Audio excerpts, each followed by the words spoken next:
Hi, witches. Hey, witches. Tonight we're talking about sigils. There's so much to know about sigils, but stay tuned. We're going to teach you how to make them, where to put them, what to do with them. You can even draw one on your car in dust.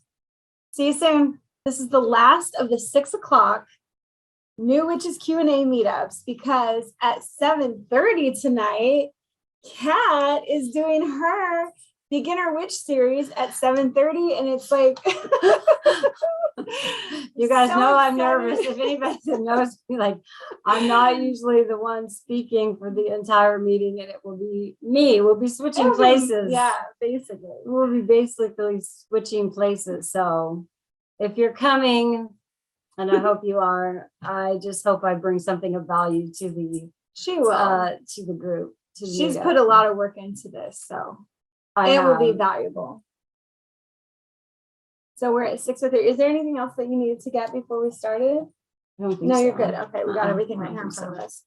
So we're not making a sigil, or are you making one? Are you doing one? I do. Yeah, I'd really like to show how it's done. So tonight we're gonna do the screen flattening thing again, where you guys try to see my hands, and hopefully I have no idea how it's gonna come up, upside down, backwards. Like, I don't know, but I'll show you how to do it. And then I am sure that there are, like I said, better videos online as far as doing it. But this is going to relieve some of that, I need to be perfect at this. It has to look a certain way. And just all the applications that people really don't talk about.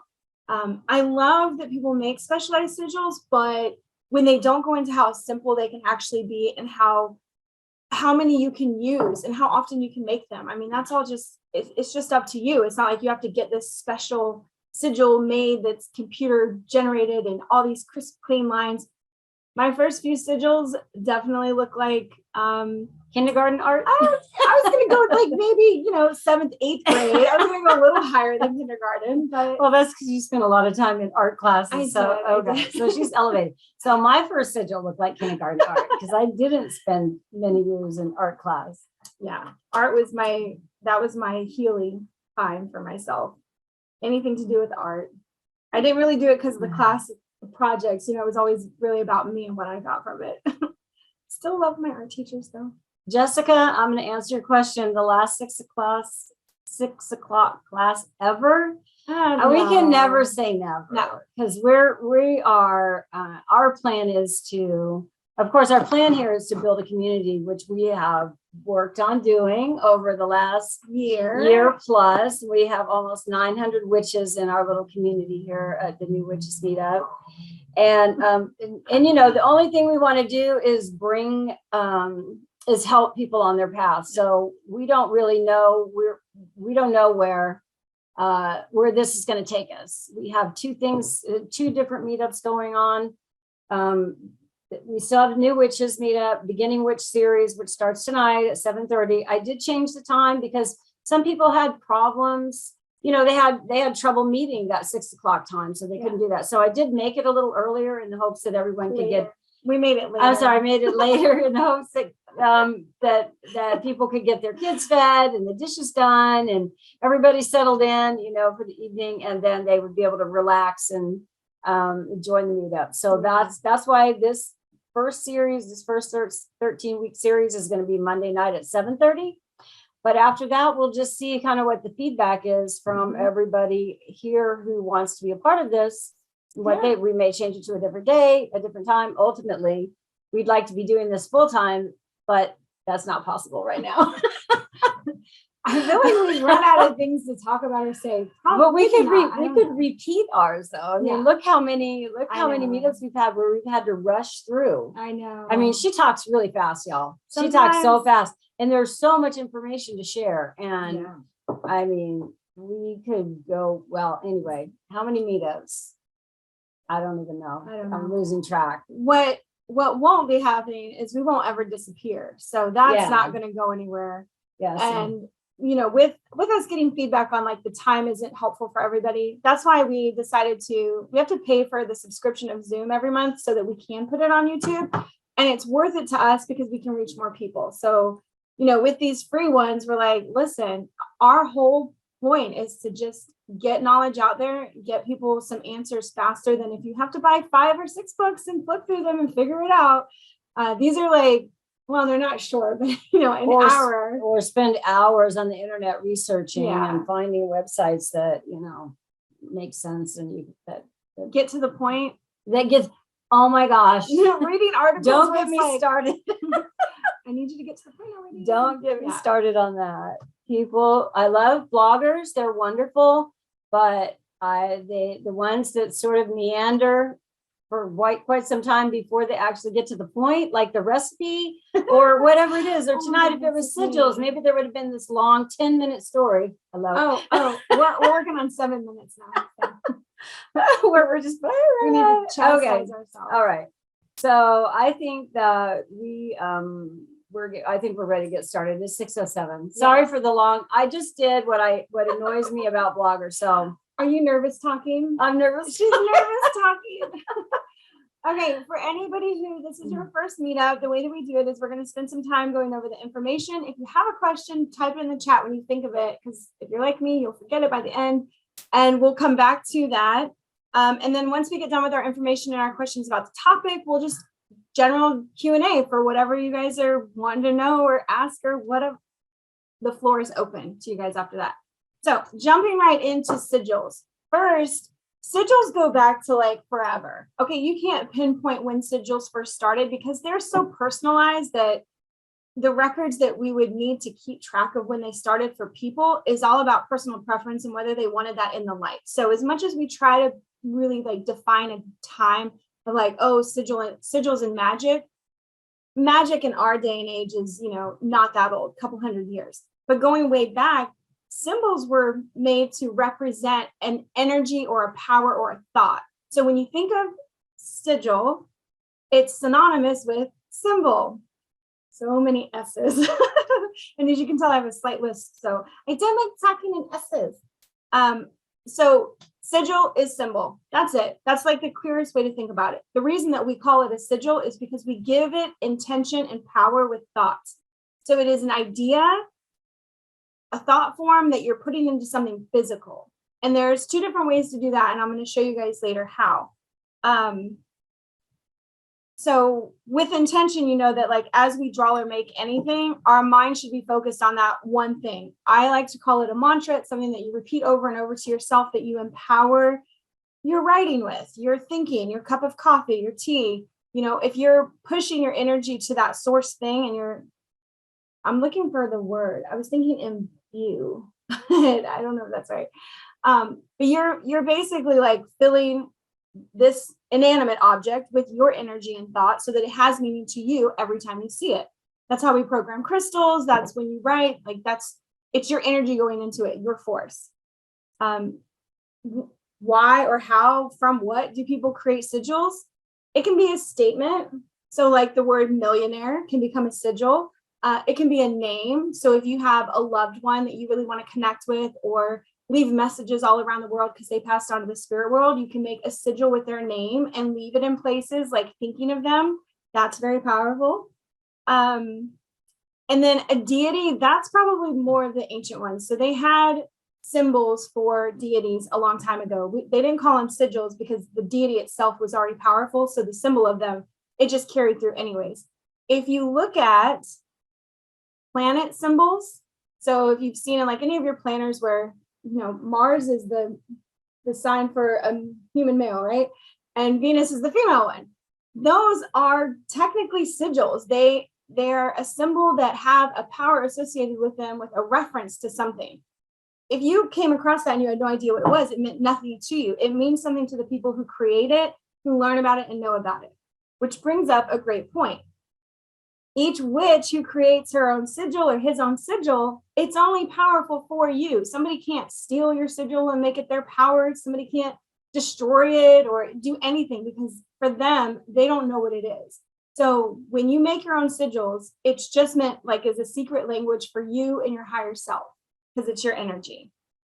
I often find that people put them in journals as like protection. They make their own protection sigil. Wealth is definitely a big one. People leave wealth sigils in places. For me, when I lived overseas and it's very dusty, I would draw sigils in the car dust. So that's just one way that I sort of use like, oh, so a pentagram could technically be considered a sigil, right? It's a symbol with meaning and power. We don't call it that because it has a much higher purpose, but anything that you write into stuff on, carve, burn, draw in the sand, footprints that you make, all types of symbols that have meaning to you. Air sigils. So if you're trying to do it in the air, some people do it with a finger, a wand, a feather. I find that more difficult because the sigils that I've created are always phrases. So it gets like very, all over the place. So like, I lost track of which line I was on. So, but if you create a simple sigil, like if it's a name or loved one, something that's just smaller, then you could even write it in the air when your place is just thinking about them. You're giving power to that symbol. Okay. Where to leave them? I think I started that and then got off track with like the car thing, but people often place sigils in their children's rooms or family members that they're worried about or care about. So this is a way to do magic for them or in their aura or their space. If you know somebody's like being around a lot of negative people, every time you put that, or if you put a sigil in their room somewhere, you're bringing in that energy of the symbol to kind of like refresh the space.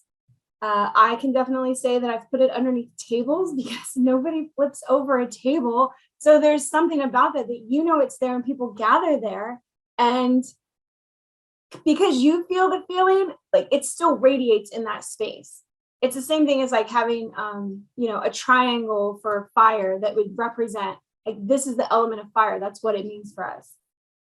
So with that, I have a bunch of places listed. Honestly, if you can think of a place to stick a sigil that isn't, violating some law, you could do it. Even on your person, you could tattoo it. I've seen people tattoo sigils onto themselves. So for me, it was convenience and then dedication to a cause. I've done a lot of paper sigils where I wrote them on things, taped it to something, placed them underneath things, wrote them inside of a notebook. So a lot of mine have been like pen and paper sigils. And then drawing in the sand and writing in dust on cars. Those are my experienced ones. Putting them in spell jars. That's not true. I did put one in a spell jar last year. It was the first time that I used a sigil instead of like writing out all of my intentions. I made a very direct, specific sigil and put it in my spell jar. Didn't we carve one in a candle at one of our I did not. Okay, I thought that we had that as an example, or maybe Trent. Also an example. Trent, yes. Maybe Trent was one of our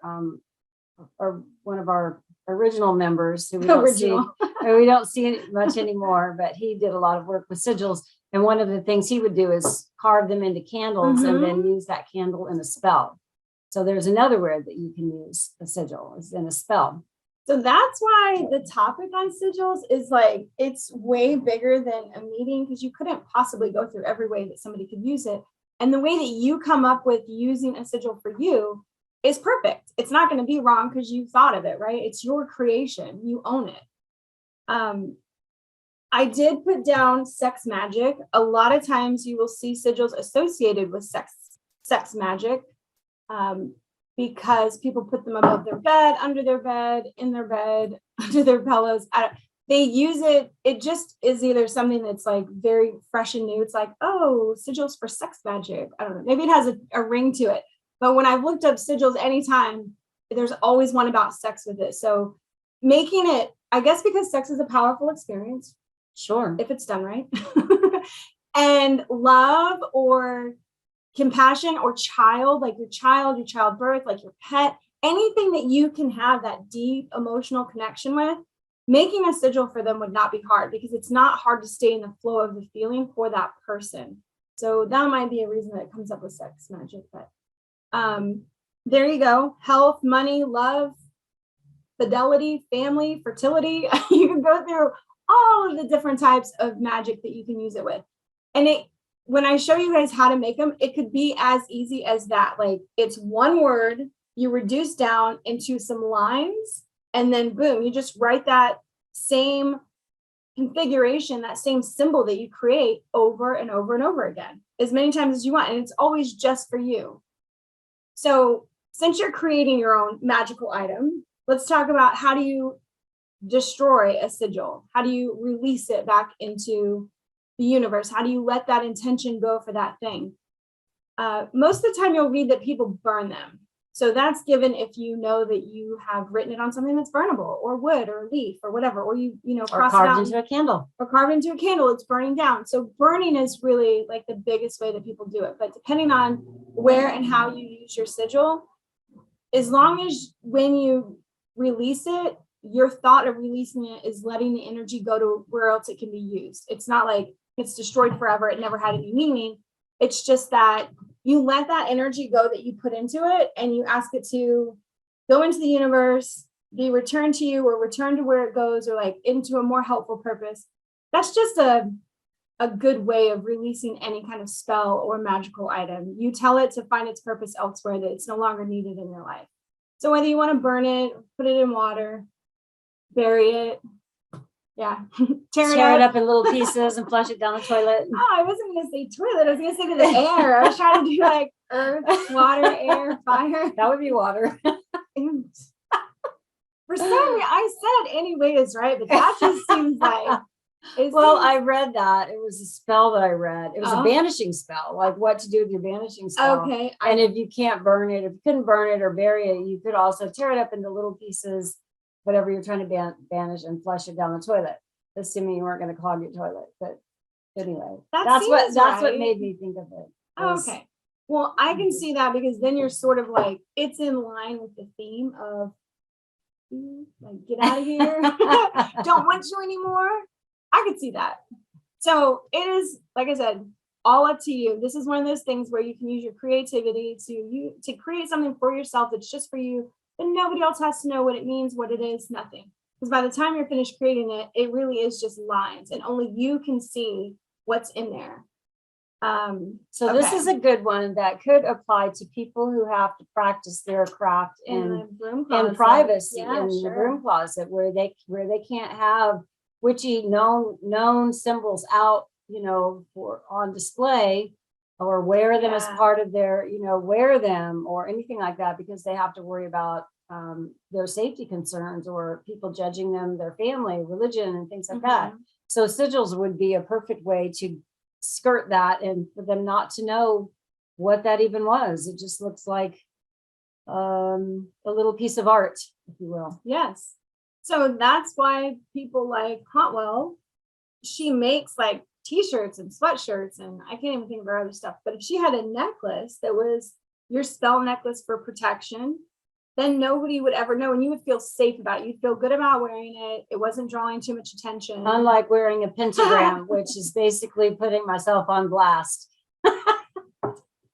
It's a symbol of protection. Yeah. Well, and think about the meaning that the triple moon goddess symbol has for people. And people know that as a witchy symbol now. Everybody knows that. So, quick story. Today, I wore a shirt that my sister gave me, love her to death, but she bought me a t-shirt that said, I'm sure you've seen the saying, it's like, I am a granddaughter of a witch you could not burn. Something to that effect, right? I wore it to the gym today because I was just out. I usually just wear normal like Nike stuff or whatever. But today that shirt picked me and was like, you are wearing me all day long today. That's going to happen. So this guy at the gym stopped me and he was like, hey, miss. I'm like, I checked in. I did what I was supposed to do. He's like, I really like your shirt. I was like, thanks. So, normally I would be like worried about what I was wearing, or, that people are like, oh, like get the holy water out or something. Yeah. But it really is not, it was not that bad. And I wore it proudly and sort of like didn't let myself get in my own head about what I was wearing, because if somebody asks me now, I'm like, yes, I am a witch. And you know what? I have a meetup. You should join it. And I have a YouTube channel and you should watch it. Like, I'm totally going to plug myself now because that's the direction I'm going in. But that's my story about wearing a super witch, like, 2 years ago. I love that. 2 or 3 years ago, because St. Patty's Day is coming up. So I'm starting to see all the green at the stores. And, St. Patrick was the guy who basically supposedly killed the rest of the Druid people back in the day. So we kind of like mock or laugh at the fact that it's a holiday because he wasn't a saint back then. He got turned into a saint 200 years later.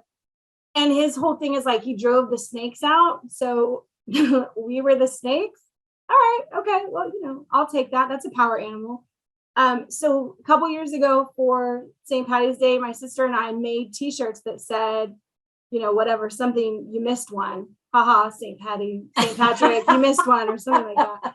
And we really took like stencil and white paint on black t-shirts and wore that out all over town for St. Patty's Day. That was a bold move. You're just how many people even know that? No, not a lot. I don't, most people relate St. Patrick's Day with the Irish and drinking, and that's it. That's why I don't complain about the holiday. It's a drinking holiday. It is a get trashed and make an ass out of yourself kind of holiday. And wear green and paint your face and do silly things like that. But yeah, well, it's one of those holidays where you take a piece of history and you turn it into something better. Like, let's do drinking games and wear green. Like, let's not care about what actually happened. And drink green beer and turn the Chicago River green. Chicago River. Yeah. Okay, so now is going to come the hard part where I try to show you guys. And so that's why I'm going to open up the floor. This is not going to take me long. We're going to open up the floor so you can ask questions so I can clarify anything that's not really easy to see. First thing you need to know is this little chart.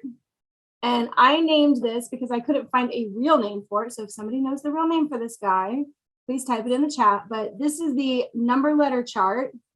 And I use this in numerology, always have, but it's basically 1 through 9 because that's all the actual numbers. And then you just start with A and you repeat until you get to Z. So these letters correspond with how you're going to make a sigil using the letters from the statement or word. So audience participation, please. Somebody put a word into the chat of a sigil that I can make. I drum roll. No, drum roll. Magic. Magic. Right, I love it. Okay. Thank you, Stacy. All right. I'm going to try to do this whole thing where I lean you way down to look at my paper. Hopefully I can see. Okay. So if we had magic, oh my gosh, Mom, do you have a marker? It's probably really hard to see my little purple pen. We're going to get a marker. I think so. Yes. Preferably like thick. I didn't think this through on how to show. I'm going to have to look. I don't know. An intermission. I'm trying to see where I can see it. Okay. Well, if I do the lines really thick. Here we go. I have a green one. How's that? Yay. Yes. Save me. Purple and green. Green one. Okay. Love it. Okay. So if we've got our word magic. Okay. We can all see that. I hope it's not too weird and backwards. It's backwards. It looks very backwards. Oh my gosh. I can try to do it like that. Magic. Okay. Magic. So the M on that little chart is a 4. Let's try my skills of writing upside down. And the A is a 1. And I know that G is a 7. And I is a 9. And C is a 3. Is that right way for 3? No, this is fun. I don't know. Is it an E or a 3? Okay. Wait. 3.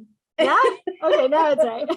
Okay, so we have our letter correspondences with our numbers. That's the most important part to figure out.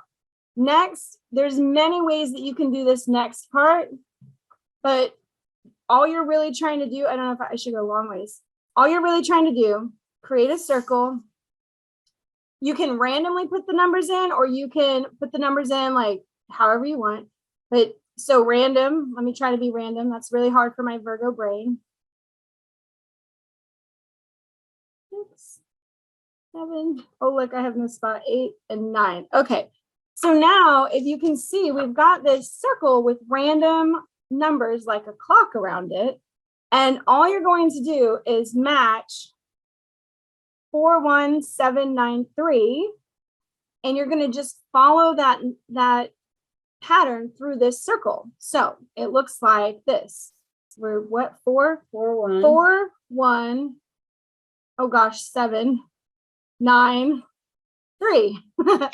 So my symbol ends up looking kind of like an E. So if I was to now trace that onto another piece of paper without all of the gobbledygook with it. And so this would be the part where so you guys can't see it, but underneath I can see this. This is where you would put the intention into it. Like, magic is everything. Magic is my life. I invite magic everywhere I go. I love magic.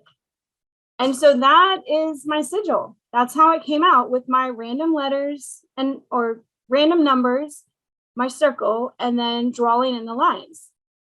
So that is, I'm going to bring the screen back up. That is the first way that you can do it.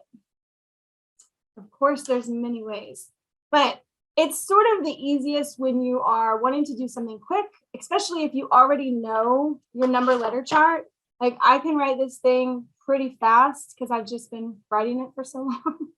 I don't even write them out. I write them down. So like 1 is AJS, 2 is BKT. Like, I just know I'm like that in groups of 3. So that is the first way. The next way, if you want to do, so that was like magic. Now we need a statement of, let's do 4 words, a 4-word statement, please, audience. Yay. I love this, that they get to choose. Sigils, number chart. A forward statement, like. Forward statement, like, I love to run. I don't know. Who loves to run? Oh. Come as you are. All right, come as you are. Perfect. Thank you, Jessica. Perfect. Okay. I'm gonna bring the screen back down. Wait, no. I'm gonna write this first because that's a lot of letters, and I don't know how well I can write that upside down. Okay, so come as you are. That should be a tattoo. Okay, so here are the words written down. And with this second way, what you're doing is you're eliminating double letters, because you don't want to try to put 2 S's into a sigil, because there'll be things that are more recognizable. So the whole point of this is making it magical and secretive. This is like secret magic, the whole sigil thing. So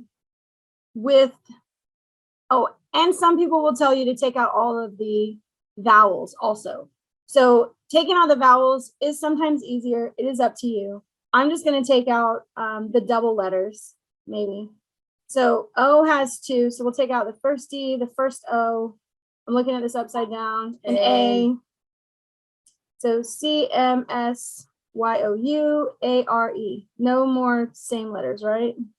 1, 2, 3, 4, 5, 6, 7, 8, 9. Oh, that's perfect. There's 9 letters. Love it, love it, love it. Okay, so with this, I just totally spaced out for a second. Because I do this. That's because you're doing it upside down. I know. Well, and So I do the other one so often. Hold on. With this one, this is where it really pays to have a tech person do this. But with this one, you are finding letters and lines that can be retraced over themselves, right? I'm going to show you a couple examples, because when I did one like this, it takes time to think this through.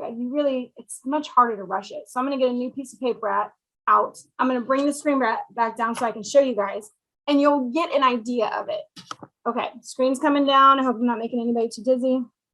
So I've got the come as you are up here, but this one is, so if I've got an A, like, you can pick a letter where you start. I love Y's.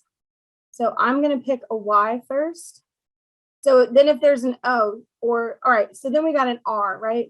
So you can actually make the R into something on the other side. So now I have some symmetry. So now I've got a Y and an R incorporated into it. All right, now down here, I can see where this could be an A. So I've got the A there. And then you would put an E in. All right, I'm going to hold off on the E. Y. So then an O would be like, where do you put an O in this when it's a lot of lines? Or an S. That would be where you start to really play with stuff. You know, So I've got this space where it's not connected. Then I can try to do the C, a really big C. I'm going backwards now. So there's the C, and I'm halfway through them, but then you kind of look for what other letters you could fit in that already exist. So like if I had an X, look, there's a perfect X already formed. So that would just already be there. An E technically could be like all the way across. So this would be 3 lines of an E with a base. So that could be your E. What else did I put? An O. You need an M. Oh, look at here. Here's the O. We complete the circle with the O. So now that whole thing, half of it's a C, the rest of it's an O. An M. Yes. I had an M in my other one that I did. They were much harder. Because I combined it with a W, of So course. couldn't you do like something here and make that an M? You could. So bringing it down and then back up and then down. Yeah, something like that. Yeah. So an M. Yep. There's your M. So not as beautiful as you might see. U, and it's the only thing you're missing. Oh, so see, like here's a U. I could claim that as my U. Yeah. All right. So when you get to a symbol, so this looks pretty crazy, but this is my come as you are sigil. And you learn to write it and draw it over and over again so that it's easy when you want to put it somewhere. And it just has meaning to you. It would be like the rarest thing ever for 2 people to make the exact same sigil using the same words. It'd be pretty rare. But there are, whoops, moving the computer. There are people who do it professionally and it's beautiful and it's crafted and like, I don't know how they do it, but it looks gorgeous. Those are the 2 ways that I know to make sigils, and there's so much freedom in them.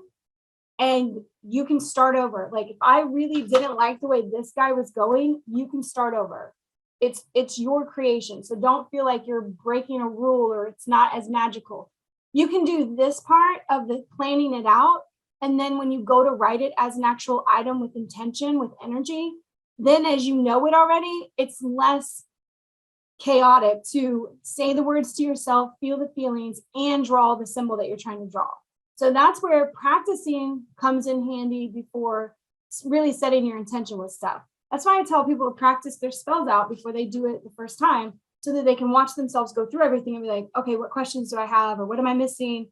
You kind of work it out beforehand. And then you are able to just like be in your energy space while you're setting your intention to your spell or your sigil. And that is it. Yay! Because the rest of it is just preference. It's whatever you guys want to do. Thank you for joining us tonight for creating magic sigils. I hope you all have a blessed week. See you next time. Be sure to like and subscribe to our YouTube channel too. Thank Like you. and subscribe.